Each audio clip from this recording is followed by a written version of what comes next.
Welcome to episode 10 of the Ulysses Unlocked podcast, where we analyze Ulysses by James Joyce one page at a time. Don't forget to hit the like button, subscribe, and leave a comment to support us.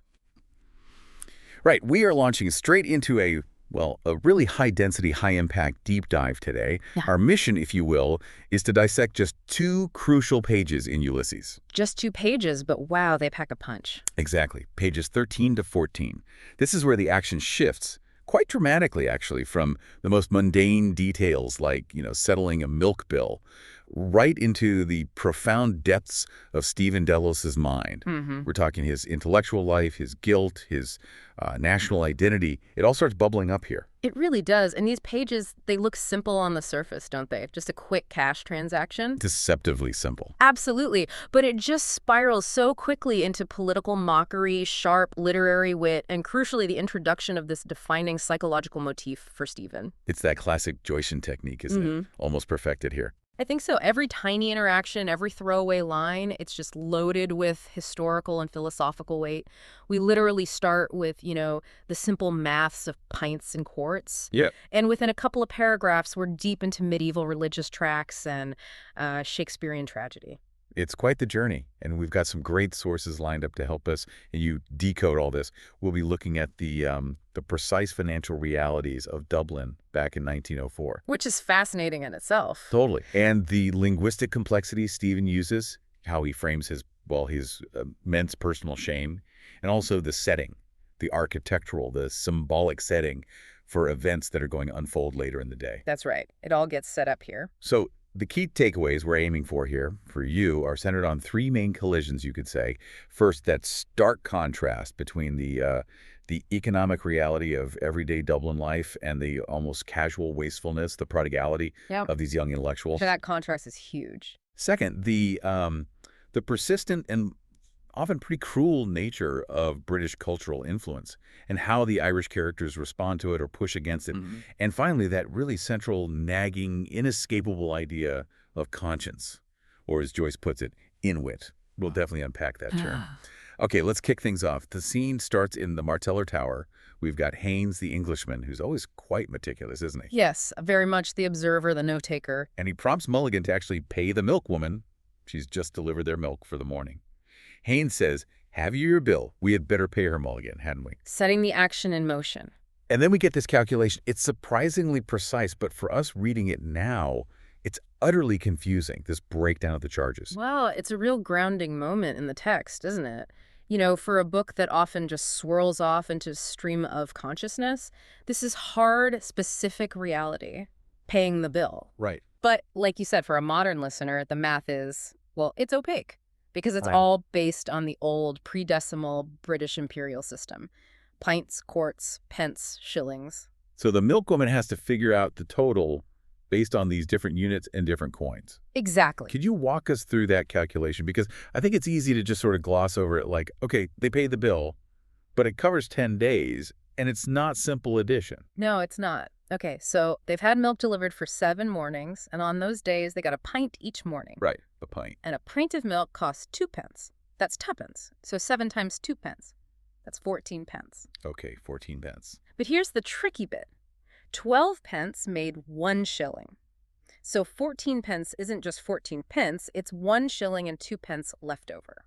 1 shilling tuppen. Got it. 1 and tuppence for the first week, basically. Basically, yeah. Oh. Then they had 3 mornings where they went for the bigger measure, the quart. A quart, which is double a pint, right? Exactly. So a quart cost 4 pence, 4 pence. 3 quarts, 3 times 4 pence. That's 12 pence. Ah, and 12 pence is exactly 1 shilling? Precisely. 1 shilling, 1 shills. So you add the 2 parts together, the 1 shills for the pints plus the 1 for the quarts. And that gives you 2 shillings and 2 pence, 2 tuppence. That's the final bill. 2s, 2 tuppence. Wow. Okay, so they had to do this kind of non-decimal arithmetic just for daily transactions. It's not just a calculation in the book. It really shows how deeply embedded that British imperial system was and how sort of unavoidable, even for buying milk. Absolutely. It was just mandatory fluency for survival and commerce. And while the scene itself structurally is pretty simple, the system underneath it is complex, kind of foreign to us now. It reflects those imposed economic systems. And the milkwoman's skill here, just rattling it off, it shows her daily reality, doesn't it? Yeah. Compared to the indifference of the young men she's serving. The stark contrast, yeah. And then Mulligan, of course, fitting his role as the theatrical rogue, he makes the payment itself into a performance. Oh, absolutely. He searches his pockets, stretches out his legs, all very dramatic, and then produces the coin with this great flourish, crying out, "A miracle!" Like he's just conjured it out of thin air. Exactly. And the coin is very specific. It's a florin. A florin. What's that worth? A florin is worth 2 shillings. Twos. Ah, okay. But the bill was 2 shillings and 2 pence. Precisely. So the payment is exactly 2 pence short. 2 pence short. And it's Stephen, interestingly, who steps in to sort of finalize it. He puts the coin in her hand. The text says her uneager hand, which is telling. Very telling. And he just states the obvious, we'll owe 2 pence. Yeah. No fuss, just the fact. And the milkwoman's reply is so important for understanding the whole social dynamic here. She just says, "Time enough, sir." Time enough, sir. Sounds resigned, doesn't it? Not cheerful. Not at all. What does the research suggest about this? Is it just common courtesy, or is it more about the kind of powerlessness of the working class dealing with these educated, maybe land-owning types, even if Stephen himself is poor? Oh, it absolutely speaks to the established hierarchy. I mean, Sure. these students, they might be unreliable payers, but they belong to a privileged class. Right. Even Stephen, despite his poverty. And the milkwoman, running her business likely on very tight margins, she knows that challenging them over 2 pennies, which probably mattered a lot to her, is, well, it's likely pointless. Toy wouldn't get her anywhere. Exactly. Yeah. Our sources suggest this kind of small-scale debt, letting it slide, was pretty common, and often these small amounts just went unpaid. It really highlights the precarious financial lives of people providing basic services. And then she offers a curtsy before leaving. Oh, the curtsy, that seals it, really. Yeah. Signaling her sort of continued subservience in the exchange. And Mulligan, having successfully shorted her 2 pennies, immediately launches into this poetic flourish as she walks away. He turns his stinginess into this kind of mock romantic gesture. He does. He sings what Joyce calls a tender chant, and the lines are, "Heart of my heart, were it more, more would be laid at your feet." Wow.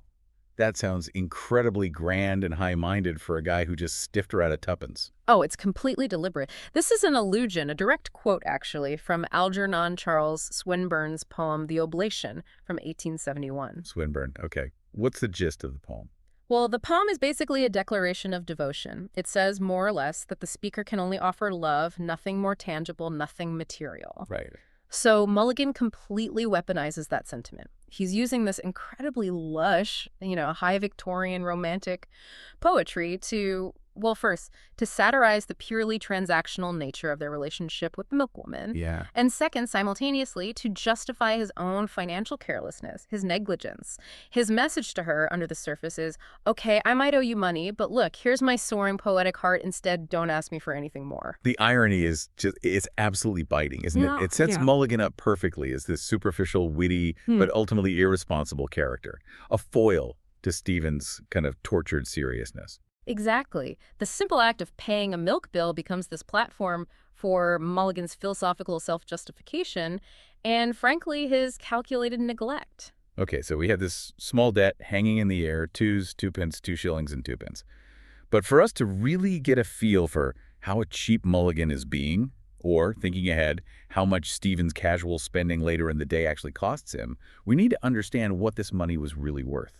Yeah, the context is everything here. So let's try and unpack the sheer complexity of that pre-decimal British currency, the famous L.s.d. system. Right, L.s.d. It's probably one of the biggest initial hurdles for modern readers tackling Ulysses. It's not just archaic, it's deeply rooted in linguistic history, actually. How so? Well, the symbols themselves tell a story. The symbol for pounds comes from libra, the Latin word for weight or balance. Libra, like the scales, okay? And the cells for shillings comes from solidus, which was an old Roman gold coin. And the D for pence comes from denarius, an ancient Roman silver coin. So the very symbols are echoes of Roman currency and weights. Wow. Exactly. It's a system with very long roots. And the key thing, the confusing thing for us, is that the relationships between these units were totally non-decimal. It was a hangover from older systems, right? Like weighing precious metals. Precisely. It wasn't based on tens. The absolute bedrock relationship you just had to know instinctively was that 12 pence made 1 shilling. 12 pennies in a shilling. And then 20 shillings made 1 pound. 20 shillings to the pound, right. Which means if you had to convert pounds directly to pence, £1 sterling was worth 240 pence. 240. Imagine doing that kind of calculation in your head every day just for, groceries or tram fare. It sounds like it required a huge amount of mental gymnastics just to function, just to go shopping. Definitely. And adding another layer of complexity was the sheer number of physical coins, right? Yeah. Each with its own value and often its own nickname. Oh, absolutely. The florin that Mulligan used, the 2-shilling piece, that was often called 2-bob. 2-bob. Yeah, because a shilling itself was commonly known as a bob. Then you had the 6-pence coin, which was often called a tanner. There was also a crown worth 5 shillings, sometimes known colloquially as a dollar, oddly enough. A dollar? That's confusing. A bit, yeah. And the main unit, the pound note, that was the quid. Still hear that one today sometimes. Right, quid. And our source material points out that Joyce meticulously weaves almost every single one of these slang terms into the novel. It just underscores how deeply embedded this complex, non-intuitive currency system was in the everyday culture and language of Dublin. Okay, now here's where it gets, I think, really fascinating. Let's try and put this into context for you listening. How much was that 2 shillings and 2 pence actually worth? Or even the 2 pennies that Mulligan didn't pay? Because the economic history suggests a multiplier that's almost hard to believe. That multiplier is absolutely key because of, over a century of inflation since 1904, the purchasing power of the pound has just plummeted. Economists who study this period estimate that a single pound sterling back in 1904 had roughly the same buying power as maybe 150 pounds at the turn of the 21st century. Wow. 150 times. That's That's staggering. So that means the 2 pennies Mulligan withheld from the milkwoman, they weren't trivial at all. Not in the slightest. They had real substantial buying power back then. What could she have bought with 2 pence? Well, 2 pence was famously the cost of a pint of stout, a daily staple for many. Okay, a pint of Guinness. Yeah. Or it could buy you a newspaper, maybe a tram ride for a decent distance, or perhaps a basic ingredient for a meal. A working-class family could potentially live, albeit sparsely, on less than £1 sterling a week. Less than £1 a week. So when you consider that later, Bloom's wife Molly asks him for a shilling that's 12 pence just to buy a magazine.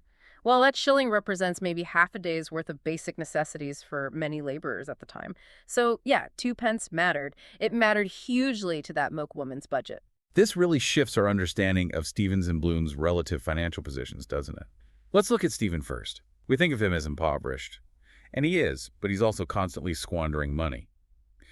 The term used is prodigality. What exactly does that mean in his context? Prodigality basically means reckless extravagance, wasteful spending. And Stephen is described as being wildly prodigal. Now, his salary as a schoolteacher, which we find out later, is £3 12 shillings a month. £3 12 shillings. Okay, how does that stack up? By 1904 standards, that's actually a comfortable income. Not luxurious, maybe, but comfortable if he managed it properly. Right, big if. Huge if. Because Stephen's genius for, self-destruction seems to extend to his finances. He somehow manages to burn through about £1 sterling, which, remember, could be like a week and a half's rent in a single day. £1 in a day? What on? Mostly on drinking and treating others, buying rounds in pubs. The treating culture. Exactly. And there's that moment later that really drives home his carelessness, his detachment from the value of money, where he means to lend a friend just a penny or two, but pulls out much bigger coins by mistake. Yes, that's a key moment highlighted in the sources. He accidentally offers half-crowns. A half-crown coin was worth 2 shillings and 6 pence twos. 6 pence. How much is that in pennies? That's 30 pence. So he's mistakenly offering coins worth 30 times the value of the penny he intended to lend. 30 times. The fact that his head is so far in the clouds, or perhaps so detached from practical reality, that he can't even distinguish such a valuable silver coin from small copper change, it speaks volumes about his character and his priorities. The milkwoman is carefully counting out tuppence, while Stephen's potentially throwing around half-crowns like they're nothing. It's a stark contrast, and comparing Stephen's sort of precarious hand-to-mouth existence with Bloom's stability is really crucial here. Bloom represents something different, doesn't he? The sort of aspirational middle-class Dubliner. Indeed. We learn later about Bloom's assets. For instance, he has £900 invested in Canadian stock. £900? Yeah. Now, if we apply that rough 150 times multiplier we talked about, okay, That £900 investment in 1904 was equivalent to something like £135,000 in early 21st century terms. Wow. Okay, so Bloom isn't just scraping by. Not at all. Bloom is genuinely financially comfortable. He's capable of making, rational, measured financial decisions. This profound difference in class and financial standing is absolutely foundational to how Joyce contrasts the two main protagonists throughout the whole novel. So almost immediately after the money changes hands, or nearly changes hands, the conversation shifts again. This time it's towards political posturing, but in Mulligan's typical mocking style. Right. Having established himself as the master of mock poetic flippancy with the Swinburne quote. Yeah. He now turns to Stephen and demands money, but couches it in this grand sort of nationalistic call to action. What does he say exactly? He tells Stephen, "Hurry out to your school, Kip, and bring us back some money. Today the bards must drink and junket." The bards must drink and junket. The tone is clearly sarcastic, right? Like their drinking is some kind of artistic duty. Completely sarcastic, positioning their pub crawl as an artistic imperative. And then comes that really layered line, the one full of political mockery. Ireland expects that every man this day will do his duty. Ah, yes. This is just a brilliant, direct parody. That phrase, of course, is instantly recognizable as the famous signal flown by Admiral Horatio Nelson from his ship before the Battle of Trafalgar in 1805. England expects that every man this day will do his duty. Exactly. So by simply swapping England for Ireland, Mulligan instantly skewers the whole idea of national duty, especially duty performed under the thumb of the British Empire. And Nelson's pillar, his statue, was a huge, unavoidable landmark in the middle of Dublin back then, wasn't it? Looming over Saxel Street. Absolutely massive. A constant reminder of British naval power and imperial reach right there in the heart of the city. It wasn't taken down till, the 1960s? Yeah, blown up eventually. So that signal, that idea of English duty, it was literally part of the Dublin landscape. Precisely. So Mulligan's transformation of this ultimate symbol of British militarism and sacrifice into basically a justification for getting drunk and junketing, which means feasting or partying. Yeah. It's a massive statement. He's implying that the highest calling for the Irish artist, according to him anyway, isn't service to the crown or even service to some abstract notion of Mother Ireland. It's just getting drunk. And this taps into a broader critique of Irish culture that our sources really emphasize. This isn't just Mulligan being witty. It foreshadows how the novel depicts the really corrosive effects of things like the compulsory treating custom in pubs. Oh, absolutely. The social pressure to constantly buy rounds for everyone. Right. And the resulting social irresponsibility. The rampant alcoholism that really plagued Dublin life at the time. It even led to things like temperance movements, the anti-treating leagues trying to combat it. It's like Mulligan is suggesting replacing one kind of conformity, military duty, with another, arguably more self-destructive conformity, the pub culture. And it connects back to the money too, doesn't it? That drinking culture is expensive. Terribly expensive, especially for someone like Stephen, who's already broke most of the time. It's a duty that demands that financial prodigality we talked about. It's a vicious cycle. It is. And interestingly, we see Bloom, who's always more moderate. He echoes that Nelson phrase later in the book, too, but he applies it much more pragmatically to the Irishmen working in the harbor masters and Coast Guard service. Ah, so integrating Irish duty within the existing British imperial structures. Exactly. It's a subtle reflection of Bloom's more non-confrontational, anti-revolutionary stance. He sees value in the functioning bureaucracy. Okay, so the mockery moves from national duty to something much more personal and, frankly, devastating. Yeah. Mulligan turns on Stephen directly about his hygiene. Yes, this is a really sharp, cruel turn. Mulligan asks him, "Is this the day for your monthly wash, Kinch?" And then he explains to Haines, almost like presenting an exhibit, the unclean bard makes a point of washing once a month. The unclean bard. It's brutal. It is, and it's based on a painful truth, which the text confirms later on. Stephen is actually hydrophobe. He has a morbid pathological fear of water. A fear of water. Yes, and the shocking reality is he hasn't actually bathed in 8 months. Not since the previous October. 8 months. That's more than just being a bit grubby. That's significant. Right. And the sources link this directly back to a specific childhood trauma, don't they? They do. It stems from his time at Clongowes Wood College, which Joyce detailed so powerfully in Nettie.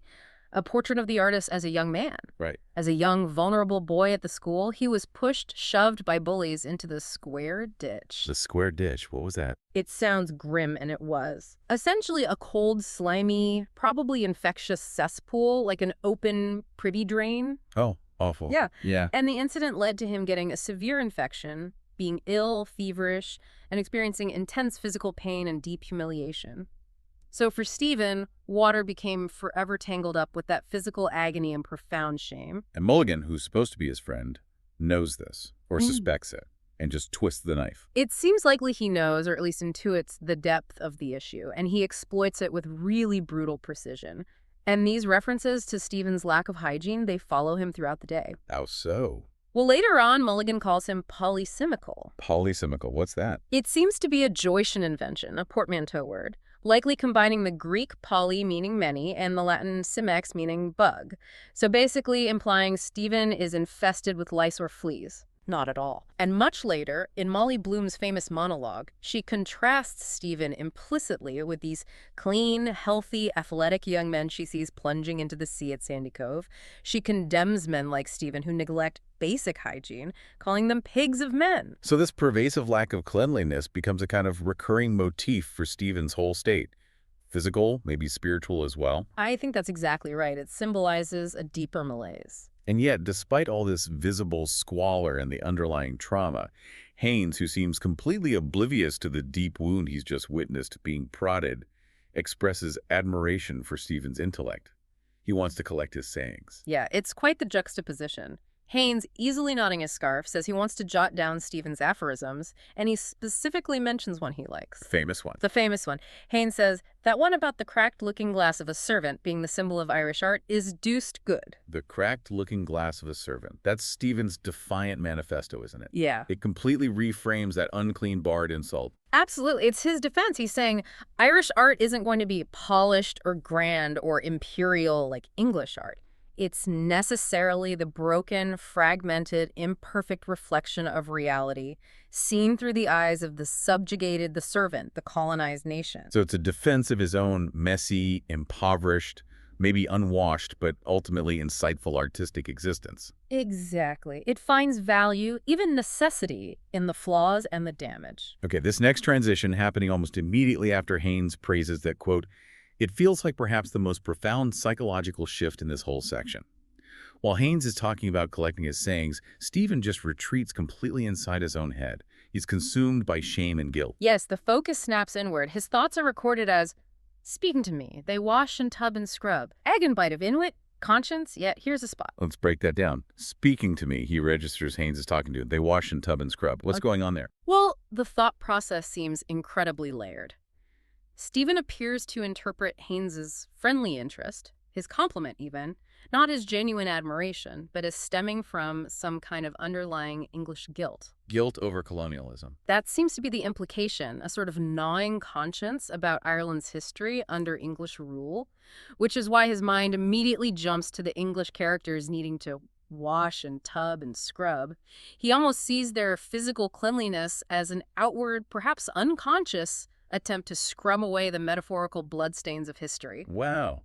That's quite an interpretation of a simple compliment. It shows how Stephen's mind works, always relating the personal back to the historical, the political. And then he labels this concept, this gnawing conscience, with that incredibly dense, powerful, and really archaic phrase, Agenbite of Inwit. Agenbite of Inwit, yes. We absolutely need to spend some time unpacking this phrase because it becomes such a central motif for Stephen throughout the entire book. Definitely. This is where Joyce's deep linguistic knowledge just shines. The phrase itself is like a linguistic fossil dug up from the past. How far back does it go? It's traced directly back to a Middle English text from 1340.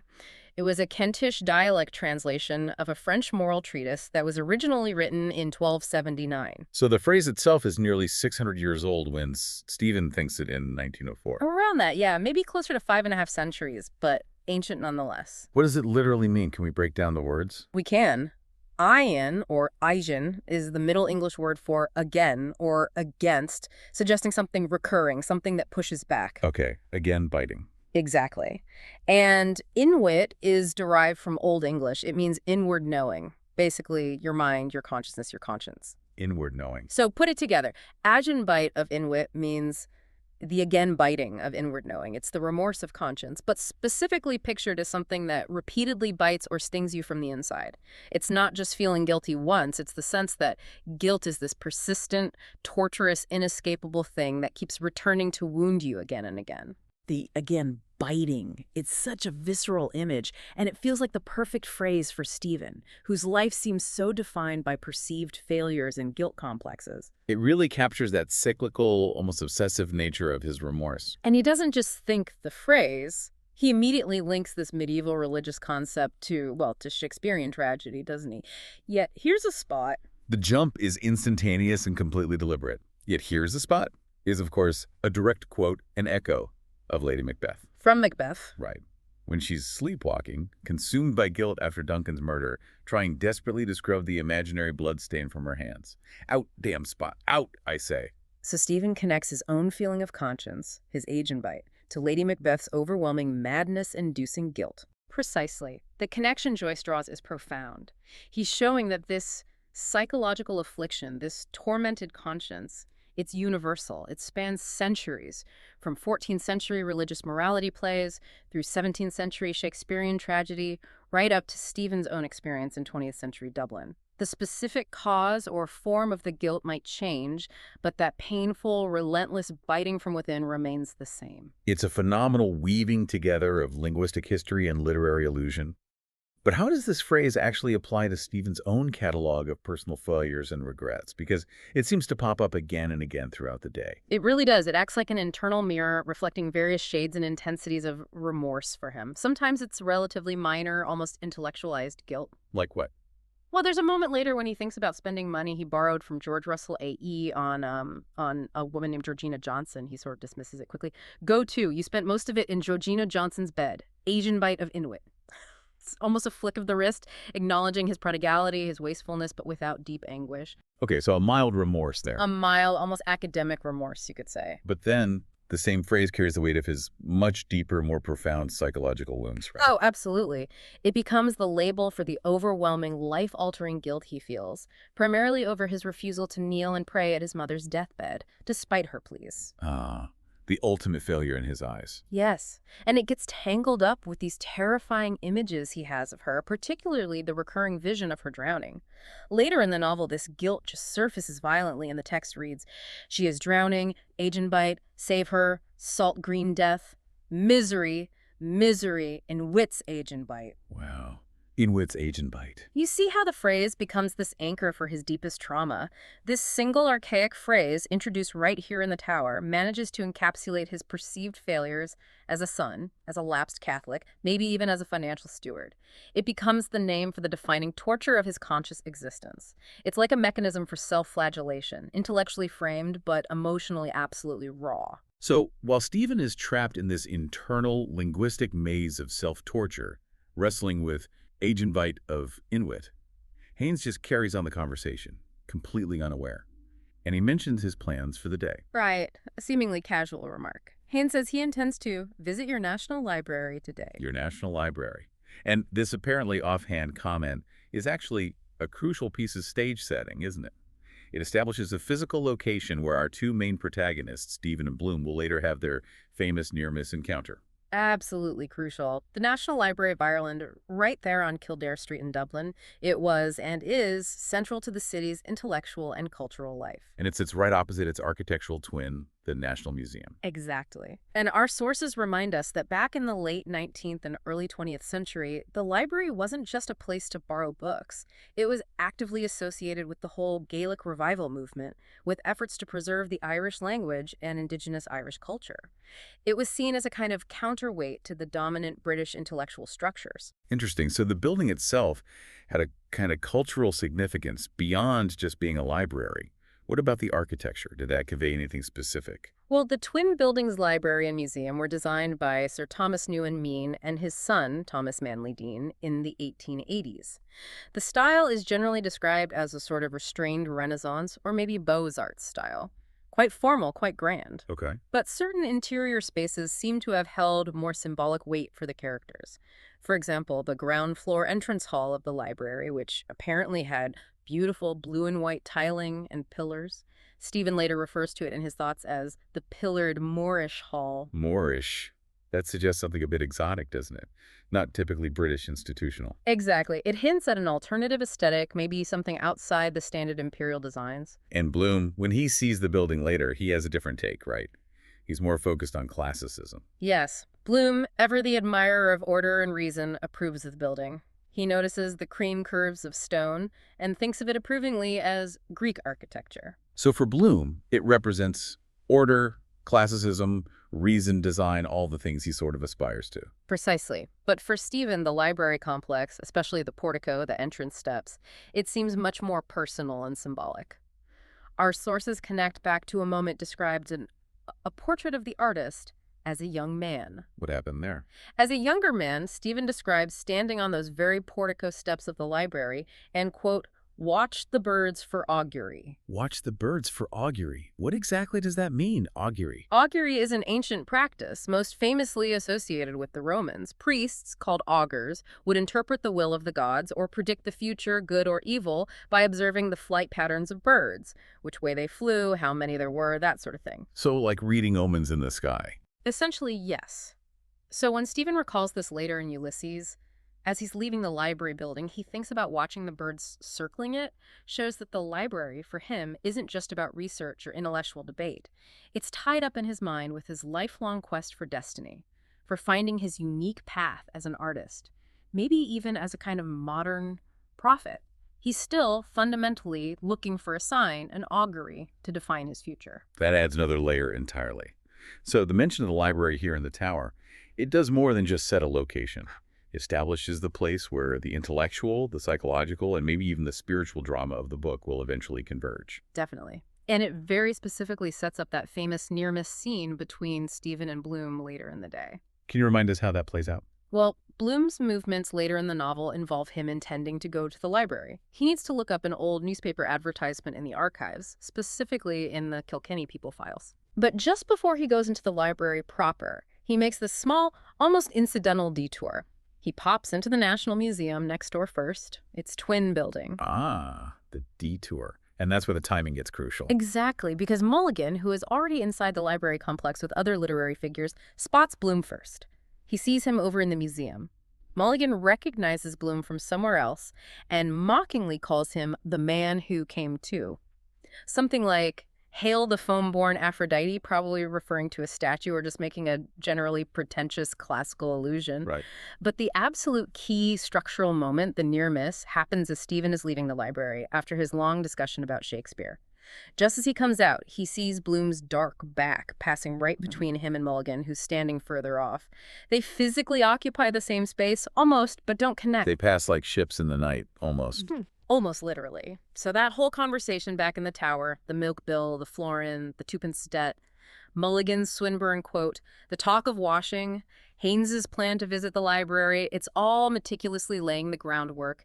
It's the foundational stage setting for the future intersection or near intersection of these two central consciousnesses. It really is incredible how Joyce uses these apparently disconnected threads.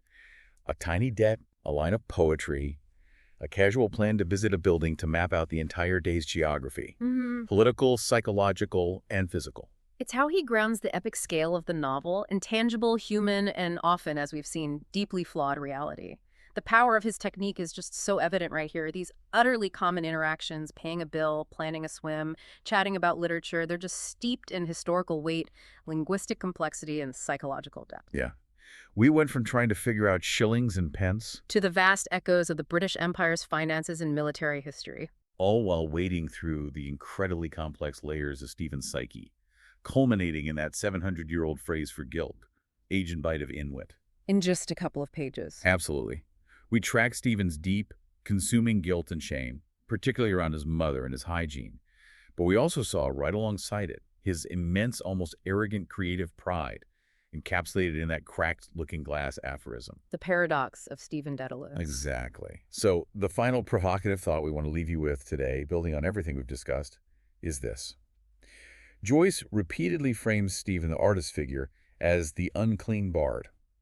He's constantly depicted as steeped in personal mess, financial squalor, haunted by trauma and debt. So what does Joyce seem to be suggesting here about the relationship between inner turmoil, material failure, and true artistic genius? Is Stephen's profound insight, his ability to coin phrases like the cracked looking glass, somehow only possible because of his immense personal chaos? Or is his art simply a desperate attempt to transcend it, to rise above the squalor? That tension, the tension between the squalid reality of his life and the soaring flights of his intellect and artistry, that's really what drives so much of Ulysses, isn't it? It's a powerful question to keep in mind as we continue through the novel. Definitely something to mull over. Thank you for diving so deep with us into these incredibly rich pages today.